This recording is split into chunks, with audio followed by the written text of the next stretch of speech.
Hello students, welcome to S G paramedical academy. तो जैसा कि मैंने पिछली वीडियो में बताया था कि हमारे जो क्लासेस होंगी specially BMLT and DMLT students के लिए होंगी।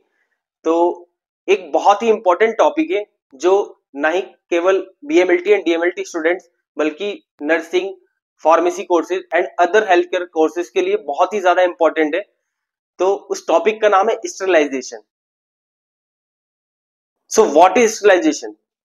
So sterilization is a process in which we remove the microorganisms from the objects like glasswares, instruments, fluids like milk, water and chemicals. Microorganisms are small organisms or cells which causes infection. Microorganisms are very small which we can't see by naked eye. It sees only through the help of microscope. The simple definition of sterilization is free from microorganisms is called sterilization. There are two types of sterilization method. First one is physical method and second one is chemical sterilization. There are four methods or four types of physical sterilization. First one is sunlight, heat, filtration and radiation.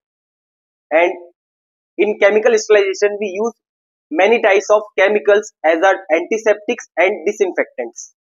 Sunlight is a natural method of sterilization due to its UV light effect. It kills bacteria and other microorganisms in water of lakes. There are two types of heat, dry heat and moist heat. Examples of dry heat is red hot, flaming, hot air oven and incineration. Examples of moist heat is autoclave and pasteurization. In red hot, we heat loops, wires, tips of forceps until they get to a red hot. मतलब हम loops, wires और tips of forceps को तब तक heat करते हैं जब तक वो रेड हॉट ना हो जाए. Second one in dry heat is flaming. In flaming we heat glasswares like slides and test tube with the help of flame but not to red hot. यदि हम रेड हॉट करेंगे तो क्या होगा, glasswares टूट जाएंगे. तो जो फ्लेम होगी, हम उस फ्लेम के ऊपर से हमारे जो भी ग्लासवेयर्स जैसे स्लाइड है, ठीक है, उसको दोनों साइड से हम दिखा के फ्लेम दिखा के स्टरलाइज करेंगे. यदि हम रेड हॉट करेंगे तो क्या होगा, हमारे ग्लासवेयर्स टूट जाएंगे. Third one in dry heat is hot air oven. Hot air oven is a electrical device in which we use dry heat to kill bacteria और viruses and any other microorganism from glasswares like conical flasks, beakers, petri dishes and chemicals. Temperature and time of sterilization in hot air oven is, first one is 160 degree for 2 hours, 170 degree for 1 hour, 180 degree for 30 minutes. Last one in dry heat is incineration. Incineration में होता क्या है कि हम जो भी हमारे contaminated materials होते हैं और जो भी hazardous materials होते हैं उसे हम तब तक हीट करते हैं जब तक वो ashes में कन्वर्ट ना हो जाए, राख में कन्वर्ट ना हो जाए. ठीक है, बहुत ही हाई टेम्परेचर में हीट किया जाता है जिससे कि जो भी हजार्डियस और कंटामिनेटेड मटेरियल्स हैं वो एशेस में कन्वर्ट हो जाते हैं. Second method in heat sterilization is moist heat. In moist heat autoclave and pasteurization are there. Autoclave is made up of gunmetal and it is a modified pressure cooker. Pressure cooker की तरह ही इसका एक design होता है. ठीक है, तो इसका यूज स्पेशली जो होता है ग्लासवेयर्स एंड हमारे कल्चर मीडिया और सर्जिकल मटेरियल्स, गाउन्स, ग्लव्स, इन सब चीजों को स्टराइल करने के लिए, स्टरलाइजेशन के लिए ऑटोक्लेव का यूज करते हैं. तो जो ऑटोक्लेव का टेम्परेचर होता है 121 degree centigrade and pressure 15 psi pounds पर स्क्वायर इंच और 15 to 20 मिनट्स के लिए हम ऑटोक्लेविंग कर सकते हैं. ऑटोक्लेव का यूज मैंने बता ही दिया है. ग्लासवेयर एंड सर्जिकल मटेरियल्स को या सर्जिकल इक्विपमेंट्स को स्टरलाइज करने के लिए ऑटोक्लेव का यूज करते हैं. Second one in moist heat is pasteurisation. Pasteurisation sterilisation use for sterilisation of और heat treatment of milk in dairy industries.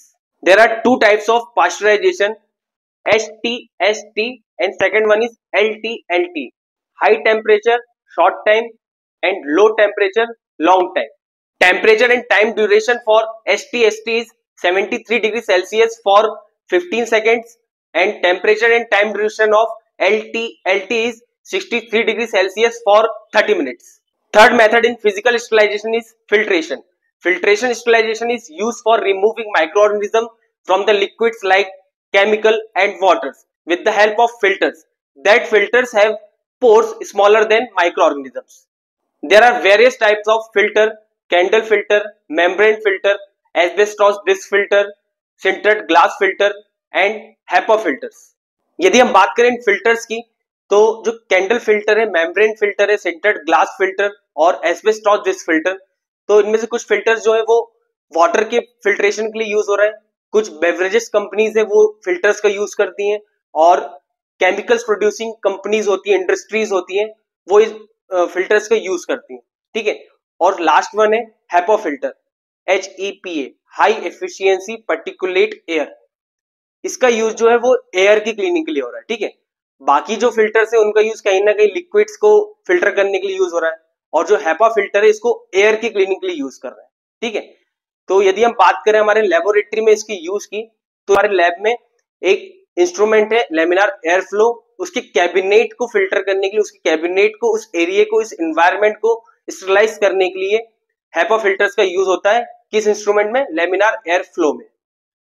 जिसका यूज जो होता है, यदि हम बात करें लेमिनार एयर फ्लो की यूजेस की, तो इसमें हम कल्चरिंग करते हैं, ठीक है, स्लाइड प्रिपरेशंस करते हैं, स्पेशली माइक्रोबायोलॉजी लैब जो होती है हमारी, उसमें इसका यूज होता है। तो ये जो हेपा फिल्टर होता है वो उस बायोसेफ्टी कैबिनेट में लगा होता है, ठीक है। मान लीजिए ये फिल्टर है, उसके पीछे एक एयर ब्लोअर होता है जो एज अ एग्जॉस्ट फैन काम करता है। जैसे हमारे घर में एग्जॉस्ट फैन होते हैं, ठीक है, तो उसका काम क्या होता है, उस जो भी अंदर की गर्मी है, हीट है, या जो भी हम खाना पका रहे हैं, ठीक, किचन में, तो उसकी जो भी झार वगैरह तेल की, मसाले की आ रही, उसको खींचना। तो ऐसे यहाँ पे जो उस कैबिनेट में जो भी डस्ट पार्टिकल्स है या कोई भी माइक्रो ऑर्गेनिजम्स है, उनको वो खींचता है, ठीक है। जो एग्जॉस्ट फैन है वो खींचेगा और बीच में फिल्टर जो होगा एक बैरियर का काम करेगा, ठीक है। तो जितने भी डस्ट पार्टिकल्स होंगे यहाँ पे और जो भी माइक्रो ऑर्गेनिजम्स होंगे वो उस फिल्टर में आके चिपक जाएंगे। तो उन फिल्टर्स को हम क्लीन कर देते हैं, ठीक है। जैसे आपने एसी वगैरह में भी देखा होगा फिल्टर लगे रहते हैं, ठीक है। Last one in physical sterilization is radiation. There are two types of radiation: ionizing radiation and non ionizing radiation. In ionizing radiation we use x rays, gamma rays, cosmic rays, and in non-ionizing radiation we use UV lights. Radiation sterilization is used for pre-packed disposable materials like catheters, gloves, syringe, PPE kits, catheter, etc.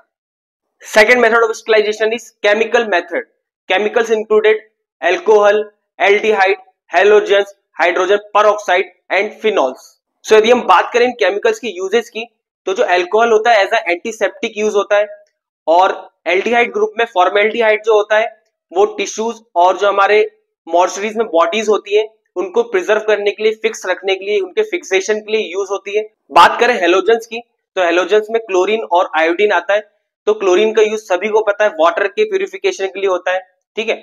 और जो iodine होता है वो as a antiseptic use होता है, हमारे skin में जैसे चोट लग जाती है, हमें एक्सीडेंट हो जाता है, ठीक है, तो वहां पे बिटाडीन यूज होता है। बात करें हाइड्रोजन परऑक्साइड की, तो ये भी एज अ एंटीसेप्टिक यूज होता है। जब आपको चोट लग जाती है तो उस घाव की क्लीनिंग के लिए हाइड्रोजन परऑक्साइड का यूज होता है।